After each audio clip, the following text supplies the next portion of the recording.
Hi. Welcome to our our third of three roundtables for the semester, focusing on English majors in different professional fields. I am Erin Elizabeth Smith. I am the Director of Career Development for the English Department. And today we are excited to welcome alumni Claire Dodson, Daniel Dassow, and Dassow. Damn it. I knew I was going to do I even said it. Uh, and Christopher Moyer for a roundtable discussion on how their English degrees help them in future careers and work in journalism. Let me introduce our panelists today. Claire Dodson is a senior culture editor at Teen Vogue, hailing from Knoxville, Tennessee. She previously was an editor at Fast Company and has written for the New York Times, The Atlantic, Esquire, InStyle, Village Voice, and more. She loves to explore an artist's coming of age story and shifting public persona, as well as how fandoms grow and evolve over time. Her poetry has appeared in The Mantle, Public Pool, The Stories, and One Trick Pony. Daniel Dassow, there we go. Did I do it right this one? Dassow. Sorry, again, every time I'm like, I'm gonna panic and then I'm gonna do it wrong, and there I am. So we are all human here. Writes about tech and energy for the Knoxville News Sentinel, where he speaks with executives of startups, members of Congress, and some of the world's leading scientists. He graduated from UT in 2023 with degrees in English, literature, creative writing, and rhetoric and writing, and religious studies. He began writing at the Daily Beacon as a freshman and worked at the paper for 4 years, ending as editor-in-chief. When he's not working, he tries his best to read and maybe write fiction and spend time with his wife and cats. Christopher Moyer is a writer, designer, and digital strategist in Tennessee. His nonfiction and fiction have appeared in Rolling Stone, The Atlantic, Vice, and elsewhere. He serves as the vice president of marketing for Western CPE, and he owns Hard Luck Creative, a boutique marketing, copywriting, and graphic design firm. Welcome, everybody. We're so happy to have you here. Um, so I want to start today just kind of having you share a little bit about your time as an English major at UTK, and maybe how your current coursework prepared you for your career in your current field. Should I point to somebody? Do we want direction? I'll do it. Take the hit.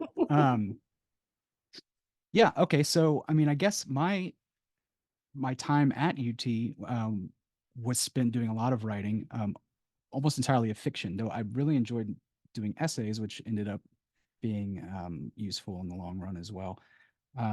In terms of how it prepared me, I moved to Japan and taught English as a second language right after I graduated, which pretty much anybody with an English degree is qualified to do, at least on paper. And that ended up being a good thing for me. And then I went back to graduate school, but I had a very strange, kind of scattered career after that. I did everything from ghostwriting to translation to, all sorts of things like that. But they all did pretty much involve writing and reading in some form or fashion. And eventually just worked my way into, like the marketing world. And so, I mean, I write for Rolling Stone currently about cults specifically. Um, and I'm involved in producing some podcasts and documentaries and stuff like that. But, um, all of that is really just, I do it when I feel like it. It's not my day job. And it just kind of took some time and cracking away at it to make those connections and to get a lot of things published enough that when I pitch somebody something, they bother to answer me, I guess.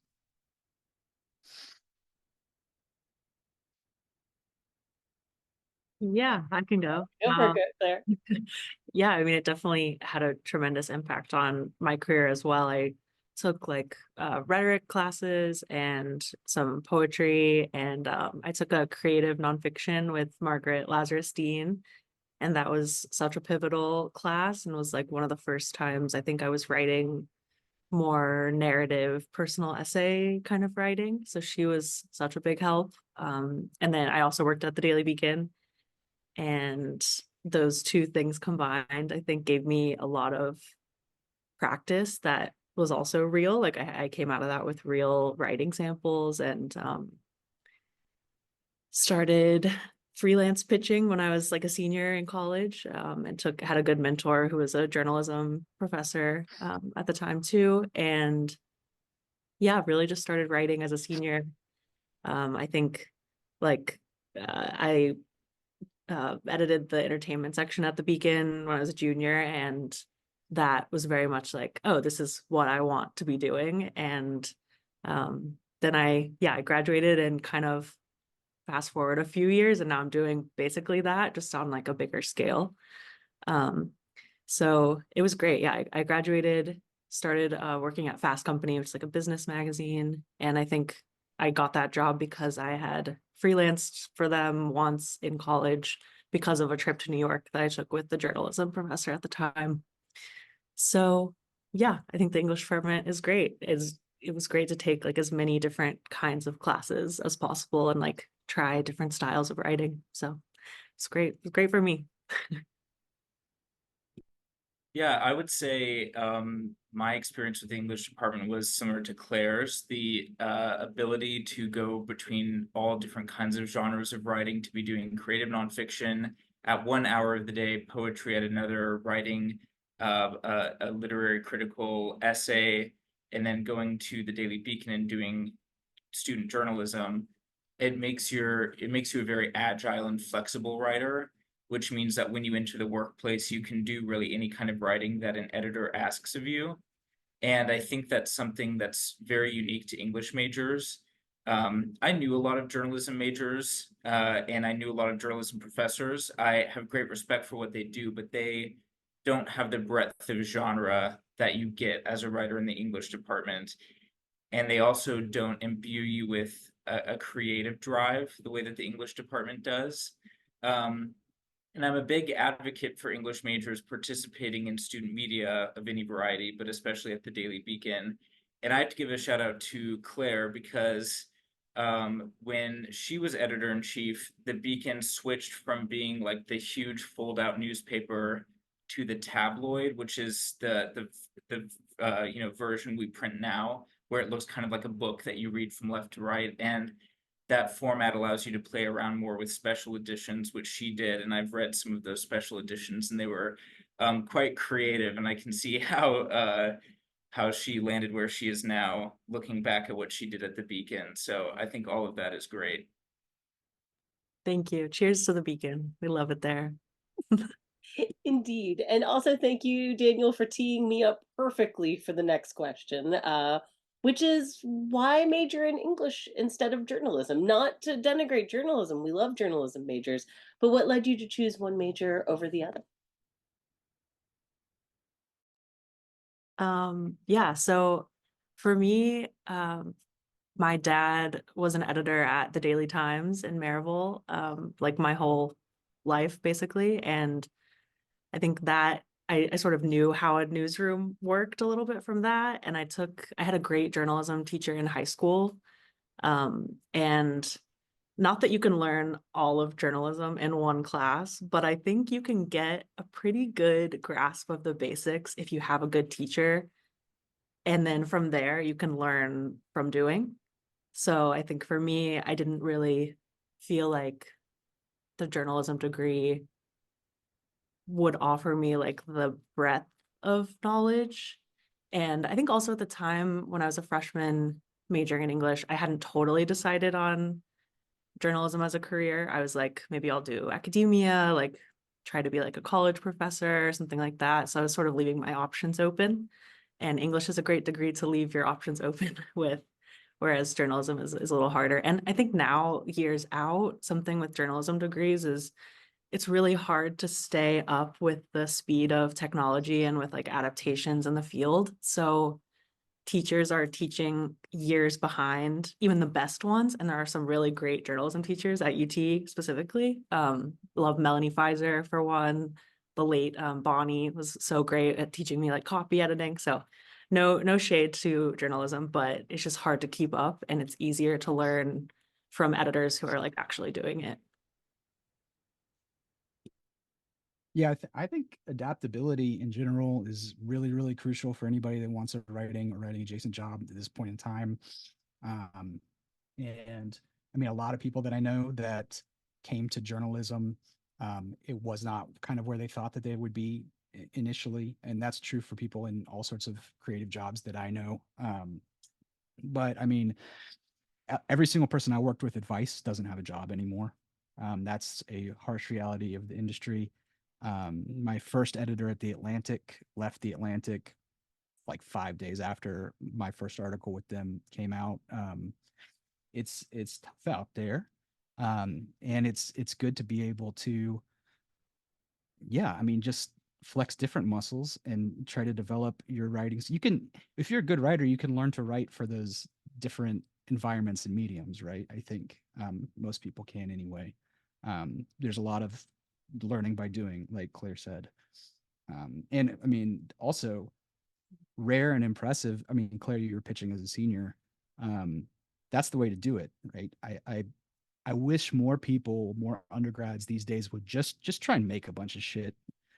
Don't, I'm going to be a writer one day. Like, you have a computer in your pocket that can communicate with every single person on the planet. Just start doing a bunch of stuff and you'll get better, and some stuff will stick and you'll make connections that are useful, and that'll happen eventually, hopefully. But just do it, just try. I think it's Totally. Yeah. that's And what I I have get, to tell myself all the time, because I'm not very prolific. yeah, I mean, now I get pitches from like high schoolers and Yeah, very that's early cool. college students, like now editing it. Obviously, Teen Vogue is for a younger audience anyway, so it makes more sense. But yeah, you can just kind of throw yourself out there. I was pitching the New York Times and I had like no business doing that at like Yeah, 20, and they would just send me rejection emails and I would be like, yeah, I got a rejection from the Times. It was so but great. that's how, like, I mean, I had no, the very first thing that I ever published in the kind of journalistic realm was with The Atlantic, and I had no business at all. I didn't have any clips. Because I hadn't do anything in college that was relevant to that. Um, but one person liked the idea enough to take a chance on it, and it worked out really well, and it led to a bunch of other stuff. But it's just because I decided to just give it a whirl with pitching a bunch of people, right? Yeah, um, going back to the question of why I majored in English and not journalism, I always knew I wanted to be an English major because I love English. I love novels. I love reading poetry. I love writing essays. All of those things were kind of non-negotiable for me. Um, and and I love creative writing. I love the kind of people who are drawn to English. I loved my professors and the breadth of interesting literature that you get to read, and creative writing you get to do is unmatched. And journalism school can be really good, but at the end of the day, it's a trade school. It's teaching you a trade. It's teaching you to sort of how to enter a certain industry. And as Claire mentioned, that industry moves very rapidly. And we're entering a phase in the world of journalism where the big fish can survive and the individuals who have their own kind of newsletter or their own platform are doing really well, and everyone in the middle is struggling, and that's most people. So it's hard to learn an industry and to learn a trade um, when you're not actually in it, and it's hard to feel 100% equipped for that trade when you graduate. And I think the better option is just to become the best writer you can be as an undergrad and to write as much as you can. And I think an English major is the way to do that. It's interesting because you're kind of talking a little bit about like Substack and things like that, right?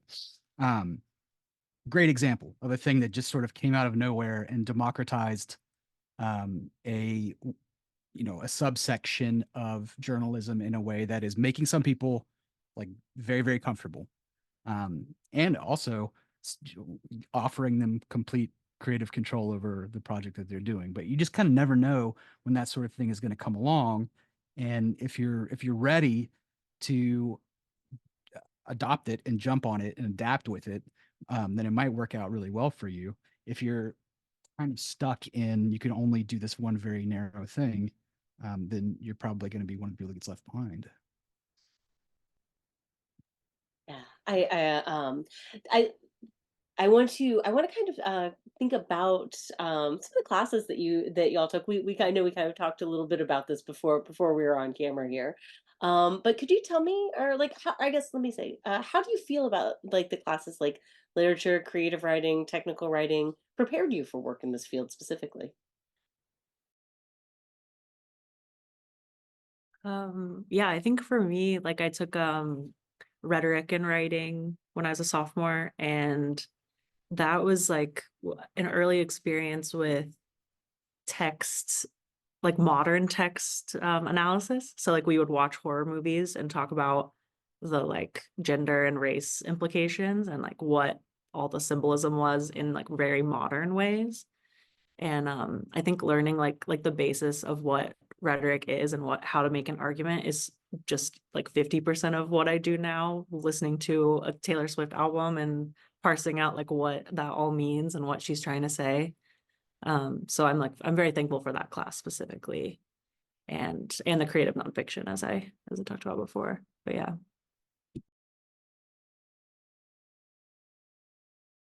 Yeah, I think some standout classes for me would be persuasive writing with Dr. Lisa King, which falls under the writing and rhetoric category. I also took several Black literature courses. One was with Dr. Ann Langendorfer, who I love and everyone should meet and befriend, and Dr. Katie Childs, who's also really fantastic. And when you take classes that open you up to the experience of other people and show you what it's like to be another person, it makes you a better communicator when you're talking to different kinds of people. And when you work in journalism, a lot of what you do is calling people, emailing people, talking with people in person, trying to get them to trust you. In some cases, trying to, you know, get information out of them, trying to make yourself someone that they trust.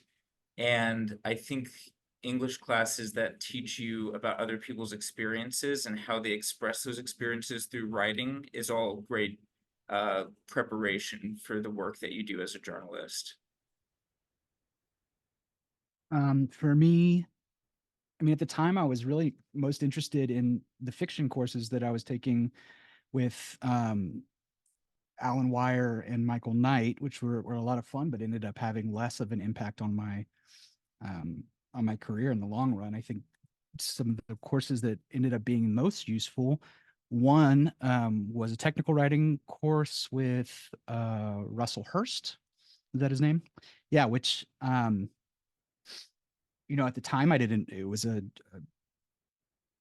something I needed to take, but ended up having like a really staggering impact on how things went from there. I mean, just the ways that we were encouraged to think about writing with precision and brevity, um, and doing a little bit more with less. I mean, as in going on to do things as an editor and certainly in advertising, which I do a lot of now. I run a large marketing department. All of that. I mean, I think about that sort of mode of writing every day. Then also, I took a couple of different drama courses with the great Stan Garner, which I loved very, very much, and had that those kind of like changed my relationship to writing nonfiction. I think in general, I mean, those were academic essays, but they often didn't feel like that. And you know, I really enjoyed writing those more than I would have expected, and I think that kind of helped put on my radar that there might be some, let's say, like commercial nonfiction that I would enjoy dabbling in. I also took a technical communication class with Sally Harris, and that was like the first time ever written a cover letter, Yeah. and that was vital. I remember like writing them in class for my summer internships, and very thankful to her for that. And screenwriting. I took screenwriting with Dr. Larson, the late Dr. Larson, who was such a fave, and he used to read my Beacon columns and like completely tear them to shreds. And I was like, I appreciate that someone is reading me this closely. I don't think I've had anyone read my work as intentionally since. But he really taught me how to be edited. So I'm thankful for that as Yeah, well. that's useful for sure. I never got to take that one. It was always on my radar, and for some reason it was. And you have those courses that for some reason just like never quite make it onto, like if you have a job and Monday mornings or whatever just aren't going to work for me. That was one for me for all 3 years I was at UT. I feel that deeply. I feel like there's a lot of like those classes that you regret, and I'm like, everybody just take it, take the thing that you want, find the time, because yeah, you only get kind of one shot at it. And yeah, yeah, Dr. Larson is a beloved human. So we've talked about this kind of briefly, but I want to, in terms of thinking about pitching in particular, and so I was curious. What especially what types of writing did you do in your fields kind of early in the career? What did that look like? Was it just articles, or was it a kind of a wide range of things? What sorts of things were you writing about? What was the pitching process like, etc.? I have a weird one, so I'll go first. Because again, I want to reiterate that I'm the non-journalist here. I wouldn't, I don't, I'm not in the trenches on a daily basis. And I think that there is a real actual difference. And I think that there's real actual difference in terms of like the work that I do, which is only features, right? I'm just writing big essays, really. And lots of times there's like a deeply investigated aspect to it, but it's not the same kind of work that Daniel and Claire do. So I kind of correct people a lot when the rare occasions I'm on these things and they refer to me as a journalist, maybe a writer, at least in that I get paid to write, but no, it's not really the same kind of day in, day out work. The reason that, I mean, so I did all kinds of content writing, right? That's how I paid rent when I got out of school. It's just writing blog posts and things like that, ghostwriting, like really terrible, both fiction and nonfiction. And for a long time, I was writing like doomsday survival guides. And like so many things in the writing world, I got randomly kind of got a gig writing one, and it went well. So that led to like 10 more. And I was getting paid, so I just kept rolling with it. And you still probably could find some of them at like Barnes and Nobles, these like how to survive when the government takes over, sort of really bizarre things. Um, but um, like I said, the first thing that I wrote that was for a magazine was The Atlantic, and the only reason that I really got the time of day was it was about kind of a game called Go, which is like a thousands of years old game that originated in China that was unsolvable to computers until about 2016. And in Kasparov, like with Deep Blue and chess, we were on the eve of computers potentially being able to play Go with any. I was better than the best computer in the world until 2014 or 2015. Anyway, Go is a very complex game, and there are basically no writers in the United States that know how to play it well enough to write about it very well. Google made an AI that defeated the by far best Go player in the world in 2016. It was actually a really neat moment for AI. And if you go back, kind of kicked off a lot of where we're at now. But anyway, the point is the reason I got to write about it was just because I was kind of the only person that could through just strange, just because I had randomly been into that game for 15 years. So they let me take a shot at it. And that went well.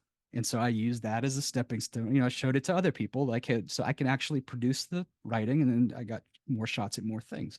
But I think that the lesson there in pitching is that you'll be able to get a foot in the door, in my experience, a lot more easily if you find things that you very specifically you can write about better than other people who maybe have better accolades, a better educational background, a bigger industry resume, right? Then you have to not blow it, but at least maybe you'll get an email back. And then so also be nice when they reply to you. But that's it. Yeah, that was my experience too. like, I think starting out, I wanted to do music journalism, and I was very much like, what can I write about that people on the coasts will not be pitching? Yeah, it's a So I great example because we all want to do that too, right? Like I think that probably all of us at some point were like, yeah, I'm gonna write about like, I'm gonna be on the cover of Spin and all this sort of yeah, stuff. But it's like so crazy competitive. absolutely. Yeah. Yeah. So I ended up pitching the Nashville scene and on Big Ears, which is Knoxville Festival, and still going, has a great lineup this year. I'm sad to miss it. But yeah, so they assigned like my first freelance piece. I just had college clips at that point, and I think it really helped that I was like in Knoxville, aware of how things were going, and then that led to other stuff. And then my first piece for Fast Company when I was a senior was an interview with a friend of a friend who started a sexual education startup. So that one also was like no one would have known what this was, except I just like had this friend who knew of someone. So it's like great to start with things that only you know about instead of pitching. Like I get a lot of first time writers pitching me like Taylor, Beyonce album reviews, and it's like that is the hardest way in to music and entertainment stuff, is to start so big like that. Yeah, and so access. This is what you're saying. I mean, I was saying find something that's kind of unique to you, but often that thing is going to be access if you are smart enough to leverage it. Yeah, my experience is a little different, obviously, because I just graduated last May, and since then I've been writing for the Knoxville News Sentinel. So when you get a sort of, I guess, maybe more traditional newspaper job, you're not having to do the pitch thing to a lot of different publications because you're just based at one. And so this is kind of maybe a good moment to talk about the kind of job that you want when you are going into the journalism world. I haven't written anything for magazines. I'd be interested to one day because I do like longer form writing, but there are jobs still in traditional media where you just have your kind of prescribed beat and you have your editors and your publication. And if that's something that is more attractive to you, the jobs are getting a little harder to get. The lucky thing for UT students is that Knox News typically chooses an intern from among UT students each year. And for the last 2 summers, they've given that intern a full-time position and a permanent position. So I started interning in June, and then they offered me the tech and energy beat in August. So then I took that job. So I haven't had the same experience with pitching. That's really great. All of this so useful in terms of thinking about like, how to get your feet wet in the field. Which so I kind of like within that, what do you wish you'd known as an undergrad or as a recent graduate, going into whether that's into the field of journalism or just thinking about how to get published in magazines, in other sort of media?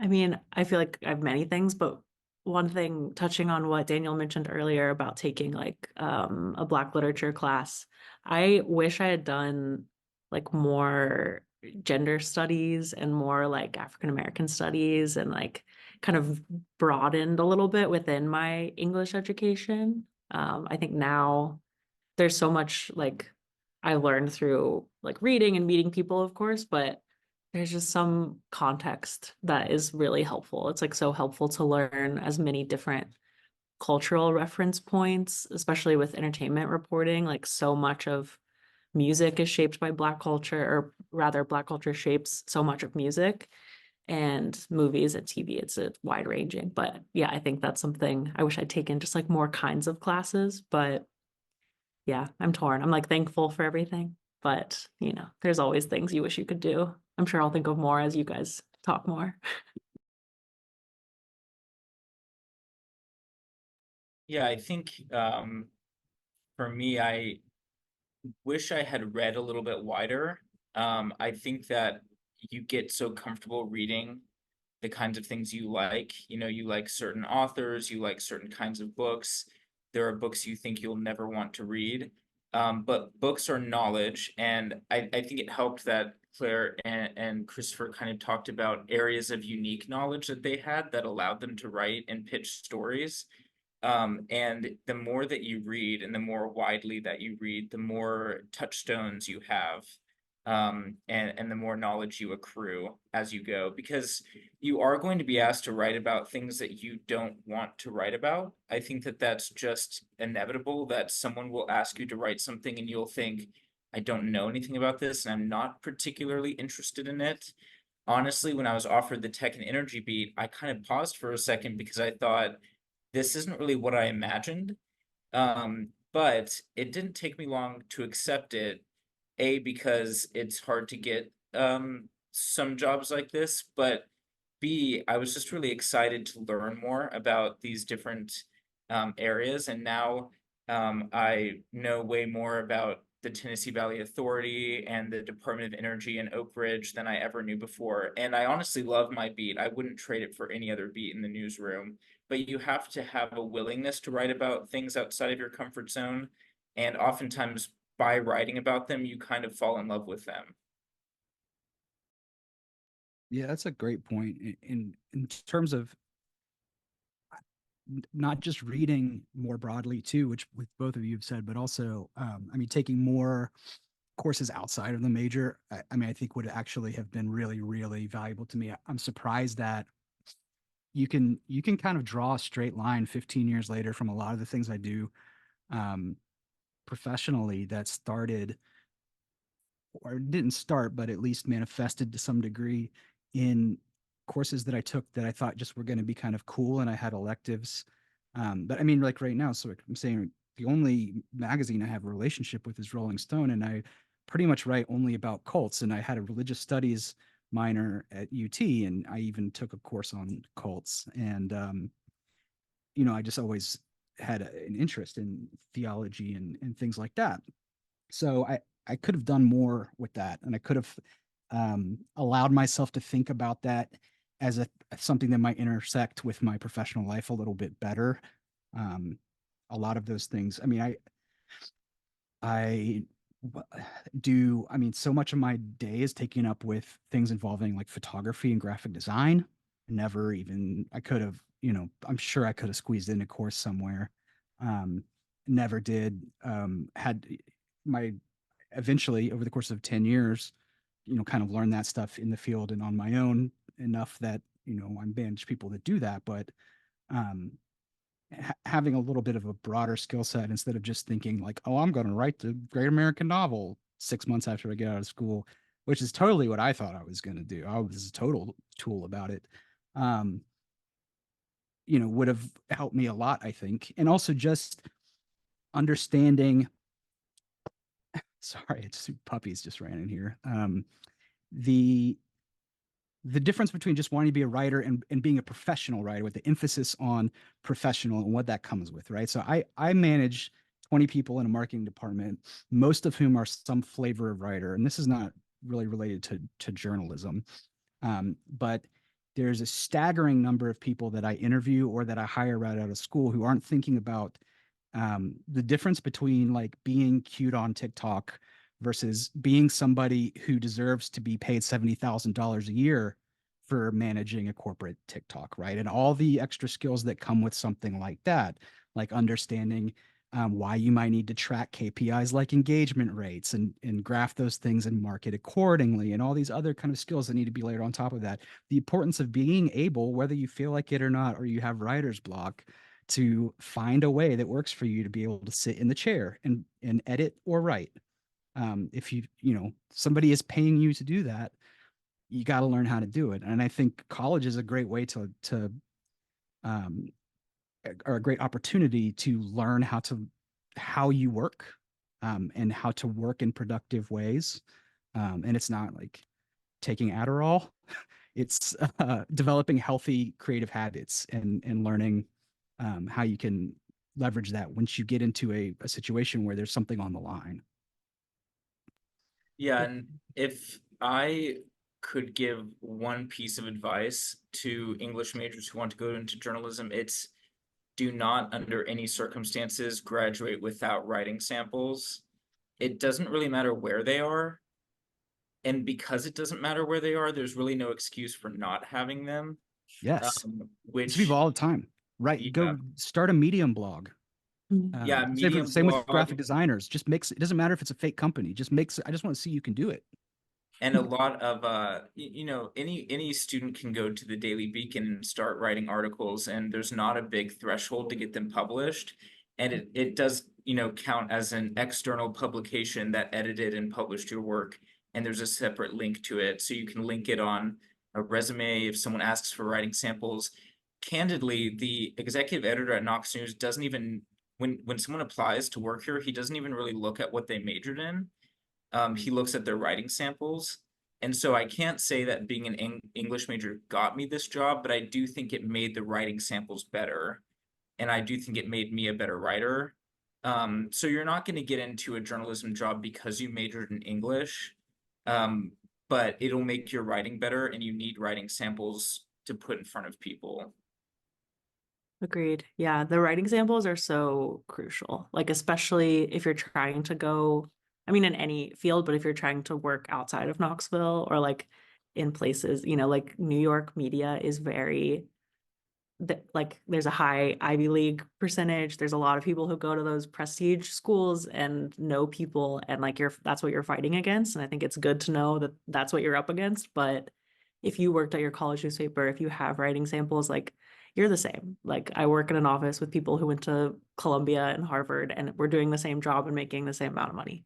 So that the writing is what will set you apart in that case. And also, like, I mean, ambition is helpful, and I had a lot of it when I was 21, 22, and I also thought I had to like achieve everything by 24, and I like followed media Twitter people in college. And I remember sitting in the Beacon office like obsessively going through LinkedIn profiles, and that was helpful, but also you have time, like, in the sense, that no one has any time, but you have time to like work on your skills and become a better writer. And most people, unless you're just amazing at this craft early on, like, you don't want your 21-year-old stuff out there on a global level anyway. So, give yourself time to like grow and get better and be edited and not feel like you have to be editor-in-chief of something by 23. That's just not realistic. You all are so wonderful. You have literally presaged all of my final questions. Which so let's kind of lean into that a little bit. We've already given some advice here, all of which is wonderful, and I also feel like you're speaking directly to 22-year-old Erin in this moment as well. So and I think leaving us with a final piece of advice or something that students can do now to help prepare them to apply for journalist positions or to get into the field. What sort of advice would you like to leave folks with today? Well, the other two are going to be more useful than me for this, but I would just reiterate to just write stuff. Practice actually matters, like with everything else, and try and find some way into it that you're something you're interested in, write about, and pitch. You got nothing to lose. Go ahead and start pitching. At the very least, you'll learn to get a thick skin about being just totally ghosted in the first place, or getting rejected, which is a big part of it. And just create as much as you can.